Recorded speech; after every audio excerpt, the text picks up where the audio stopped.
Aron, ni nôl yng Nghymru ar ôl noson dramatig mas yn Split, ond pa mor bwysig yw e nawr bod Cymru yn adeiladu ar y canlyniad pwysig yna yn erbyn Croatia? Ie, roedd yn pwynt bwysig iawn i ni, canlyniad wych i mynd draw fan'na a dod nôl gyda rhywbeth, felly mae'n bwysig i adeiladu arno hyn nawr a cymryd advantage o fod gadref a cael y 3 pwynt. Ie, Latvia yng Nghaerdydd nos yfory. Byddai'n her wahanol iawn yn erbyn nhw, ond beth sy'n rhaid i Gymru wneud i sicrhau perfformiad da, ond hefyd y triphwynt? Ie, mae'n mynd i bod yn bwysig i ni gweithio ar y pethau. Ni'n mynd i cael fwyafrif o'r pêl, a mae'n rhaid i ni fod yn bach yn patient i torri nhw lawr.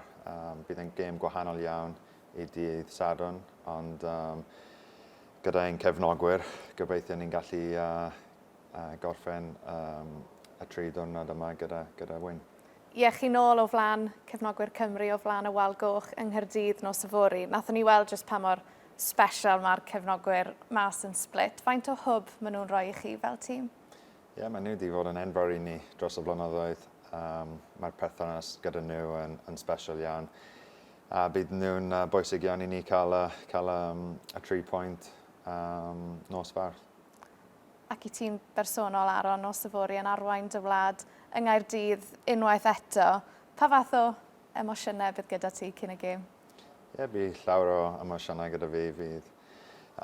Fi o blaen fy teulu, fy ffrindiau, i fod o flaen y Wal Goch bydd yn special iawn.